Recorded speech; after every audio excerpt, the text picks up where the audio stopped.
Hello everyone, welcome to week 7 when we're going to talk about bullying and harassment. As always, I'd like to start with an acknowledgement of country and acknowledge that wherever we are today, we are meeting on Aboriginal land. I'd like to pay my respects to Aboriginal and Torres Strait Islander elders past, present, and look forward to working with Aboriginal and Torres Strait Islanders elders of the future, who are, of course, the students that you folks will be teaching. The learning outcomes today are about the terminologies of bullying and harassment, research on the types and prevalence and impact of bullying, and we're going to explore some intervention strategies. So this definition of bullying comes from New Zealand. And if you have time, I'd encourage you to have a look at the PDF document that is in the hyperlink there. So bullying is an act of aggression. It may be repeated over time, it may be an abuse of power, and it can take many forms. But those key points, repetition and imbalance of power, are where I tend to sit when it comes to bullying. If it doesn't have those 2 points, then I'm going to query whether it is actually bullying. So Ken Rigby, who provides this quote here, is an English-born Australian academic from South Australia. He actually has an award from the Australian National Centre Against Bullying in recognition of a lifetime's work dedicated to reducing bullying and enhance the well-being of young people. Now, I encourage you to pause the video and reflect on the language that Ken Rigby's using here. What does it mean to focus on behaviour and not character?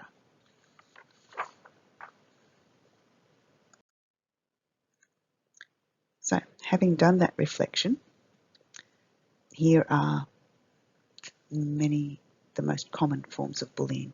So physical bullying, fairly obviously, is poking, hitting, punching, kicking, spitting, tripping or pushing someone, breaking someone's things, pulling faces or making rude hand signals. There may be other forms. When we talk about verbal bullying, I'm talking about things like name calling and insults, teasing, intimidation, homophobic or racist remarks, or other forms of verbal abuse. Emotional bullying is when a person tries to get what they want by making other people feel angry or afraid. So this might be name calling and teasing and mocking. It might be using sarcasm. It might be threatening, putting down or belittling. It could be ignoring someone or excluding them from a group. It could be lying about someone, tormenting them, ganging up on them, humiliating other people. Gaslighting is a form of emotional bullying.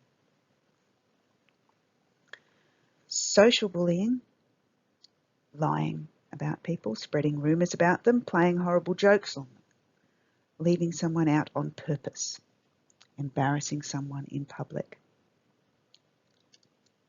Cyberbullying is using technology to hurt someone else by sending hurtful messages, pictures or comments. And intellectual bullies, these are people who are smarter, who have a higher IQ, who have more knowledge in a certain field and carry a sense of entitlement to be dismissive or disrespectful or mean and emotionally abusive. They may well play tricks or pranks on other people. This is a form of bullying that's often overrepresented in the gifted and talented community, and it's particularly geared towards compensating for a lack of physical or social prowess. So here is, these dot points take you through what is a case of bullying. So if we have a situation where these first 3 dot points are met, then that's bullying and we need to do something about it.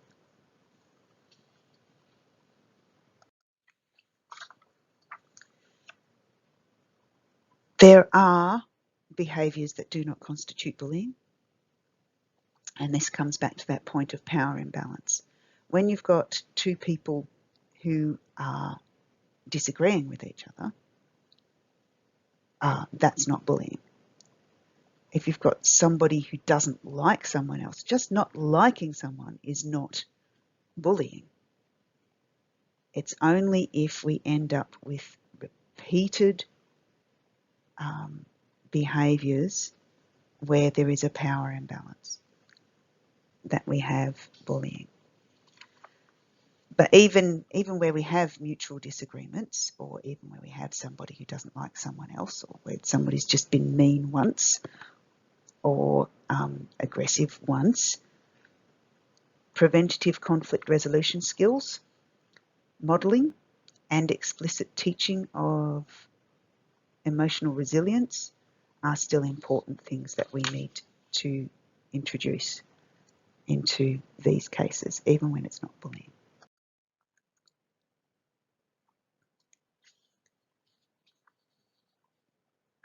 And now, as it says here, we've got to have an agreed definition of bullying that's understood and consistently applied. Now, I've said school staff here on the slide, but actually it's school communities. So that's not just staff, is it? That's parents and students as well.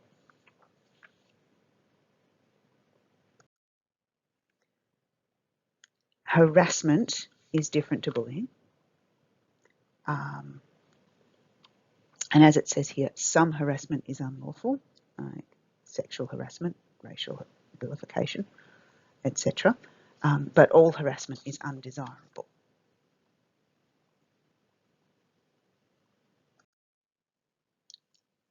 There is a lot of research about bullying. And these statistics came from the 2015 review of literature that is linked there. So strongly encourage you to find the details of that.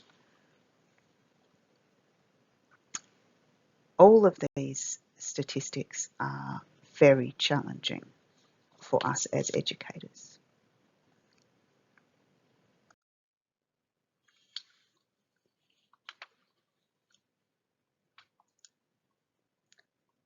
So this is what the research tells us about bullying. Transition points are a big problem. The point that boys are more likely to engage in physical bullying and experience more physical bullying. I don't think that's particularly surprising. I will admit, when I first started reading the research on bullying, I was quite surprised by the differences across countries. So having looked across the world, how common is bullying in Australia?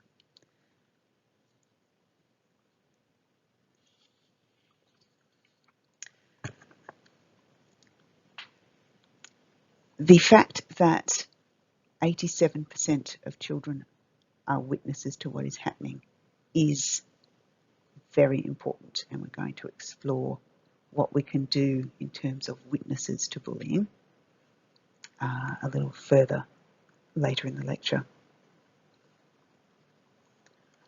This, I will admit, speaking as somebody who was bullied almost incessantly when I was at school, including through high school,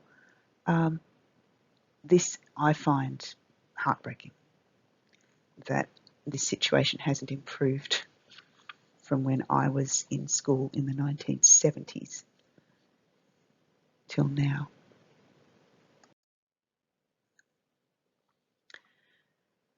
So we have the populations that are more likely to be at risk of bullying. If we think about people from culturally and linguistically diverse communities, so these students are often targets of bullying and cyberbullying because of stereotyping relating to their cultural, religious, linguistic or racial background. For Aboriginal and Torres Strait Islander young people, we've got a number of factors impacting on the bullying. So we've got discrimination, we've got socio-economic disadvantage, cultural differences. For same-sex attracted, intersex and gender diverse young people, levels of bullying of these young people are as high as 65%. There's evidence that suggests that intersex young people may experience even higher levels of bullying than 65%, but there's more research needing to be done there. And 62% of students with autism spectrum disorder report that they were bullied once a week or more often. And young people with disabilities more generally are more likely to be targets of bullying. So let's look at strategies. We know what bullying is now. These are strategies, a very basic model of the steps for intervention. But what I want you to think about is the underlying rationale for these steps that we've got on the slide. The emphasis here is on the student utilising pre-taught appropriate conflict resolution skills first. Okay, and after they've utilised those conflict resolution skills that they've been taught, then we can escalate responses.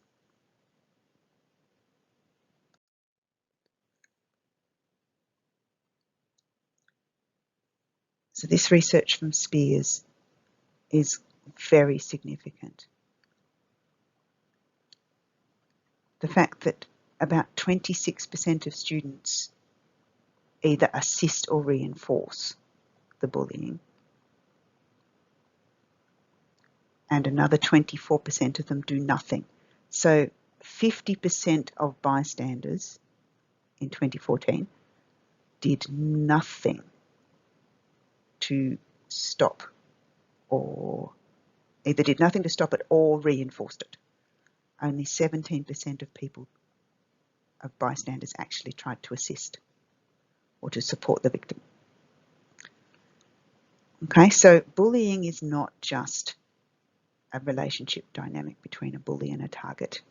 It is much more about the dynamics of relationships across an entire student cohort. So fairly obviously, we need to change this 50%. And how are we going to do that? So this is what students can do, but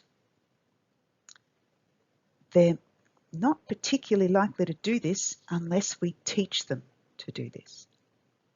Exactly the same as we would teach a student who is experiencing bullying strategies to deal with it, we need to teach the bystanders strategies to deal with it.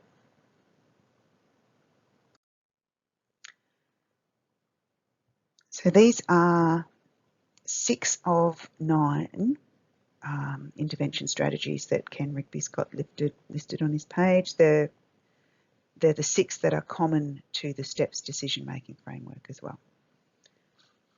Okay, so we've got direct sanctions, positive behaviour supports, the training up of the victim, mediation, restorative practice, support groups and methods of shared concern.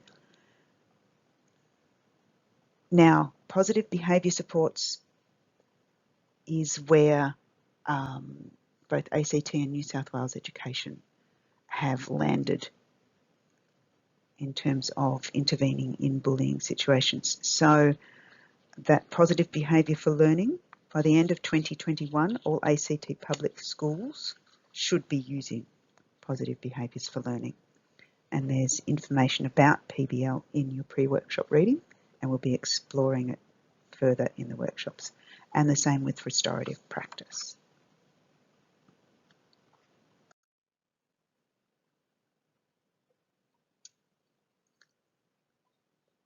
So this information from the research from Dake et al. Tells us that it is possible to reduce school bullying, but it's certainly a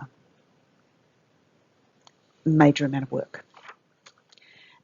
So you cannot expect to run a 1-week session in PDHPE about let's not bully people and expect that to solve the problem.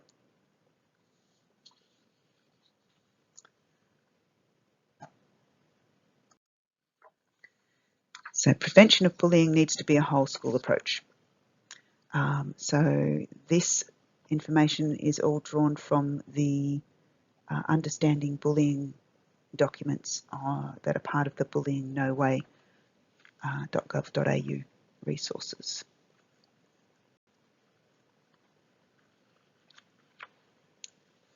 So that's the start of the whole school approach, and that's the rest of the whole school approach. So we have to look at, I couldn't get all of that information onto one slide, it was far too crowded. So we've got a lot of points there that we need to be aware of.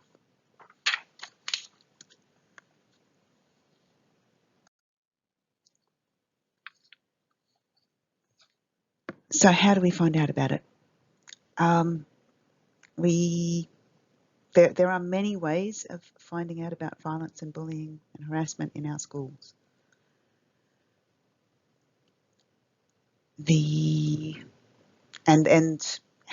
What sort of information you get and how you're going to, I would hope that if you had a report of bullying, you'd actually be using multiple forms of information, not just one.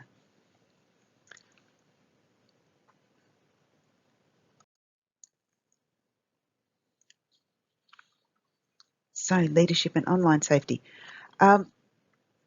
So we as teachers all have a duty of care to protect students from harm. Okay, so that covers bullying. We can't just say we need to do more than just support the victim. We need to be actively working to reduce and avoid harm. So if all we do is support the victim and don't attempt to make change, then we are in that 50% of the bystanders, aren't we? So our schools need to be places that actively work against bullying. Cyber safety education campaigns are a very interesting area, and we'll talk about that specifically now. I'll give you a moment to read this quote from John Halligan.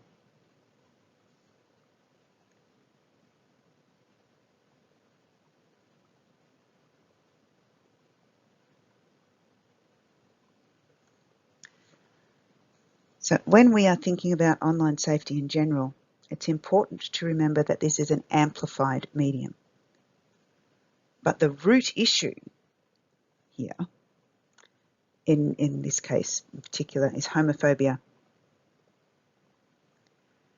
In other cases, it might be social bullying across developmental levels. And what we need to be thinking about are supportive peer networks and internalising resilience and conflict management strategies for everyone, not just for the victim.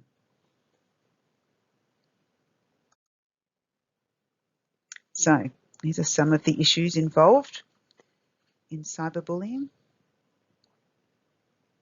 You may be able to think of some others.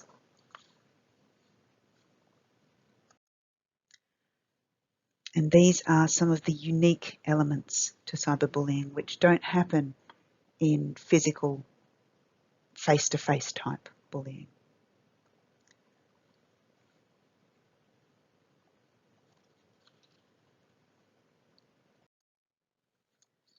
So if you become aware of any allegations of bullying, either cyber or otherwise, please make sure that you take these steps. Now, this all comes from, as I've put there, the SBS Learn site, and there's a very good PDF there about e-safety. It's called the Hunting Teacher Discussion Guide.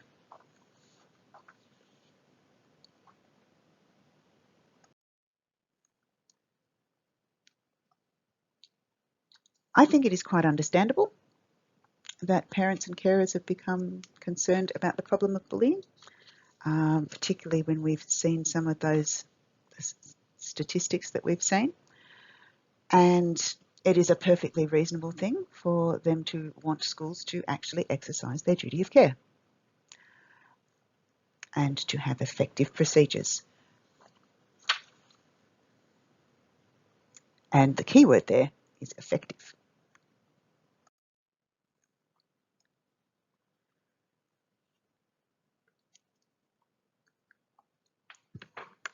So the big point here is that we are working with the families. We don't want to be working against the families. Okay, so this bottom point here is very important.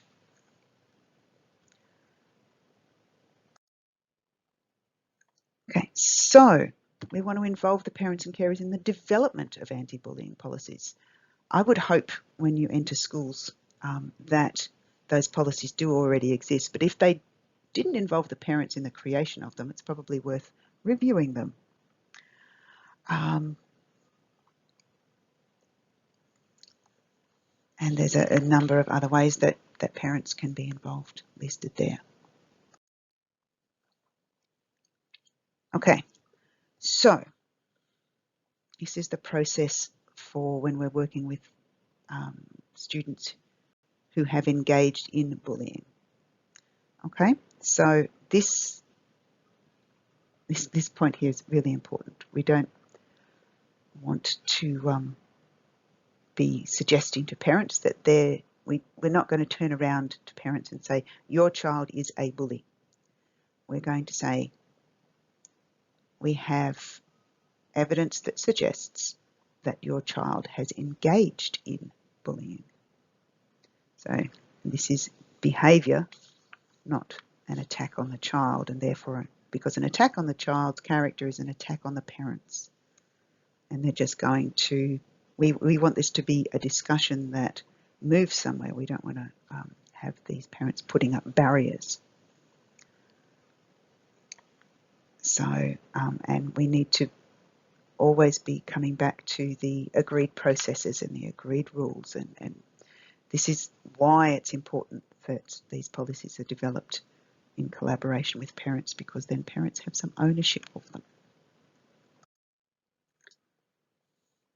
So the families whose child has been bullied, it's a different set of behaviours that these parents and carers are coming in with. They are potentially feeling betrayed, that the school has failed to meet its duty of care. And parents will make statements like, I want that whoever the perpetrator was suspended.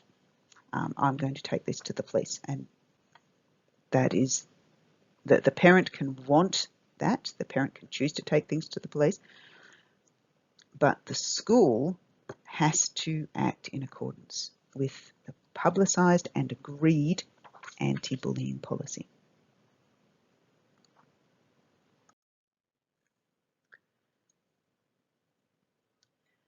So 3 key points. Hopefully in your working life you will never have to do dot point 2, but you need to be aware of the fact that it might happen. But this is where the bulk of our work sits, working with students and developing and implementing the agreed anti-bullying policy.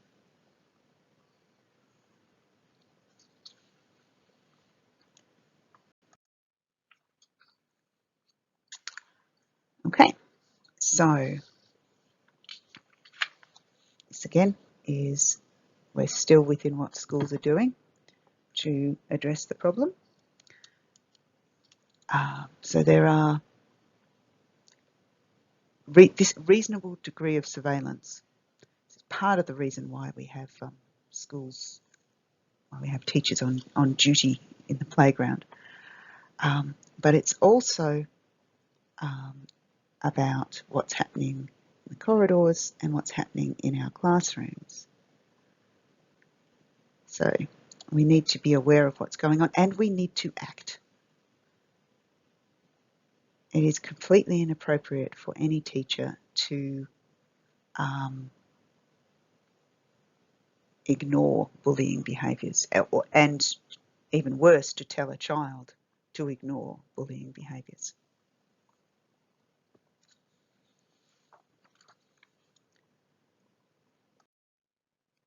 There are reams of useful websites out there. So I would encourage you at this point to pause the video and seek out the policy and procedures for the education system that you're planning on teaching in, or that you hope to teach in. And I want you to bookmark those and be ready to explore them further in the workshops. Okay, so this is what I hoped that we would cover off today. I hope it's been a useful lecture for you, and I look forward to exploring this further in the workshops with you. And have a ream of references. So many references.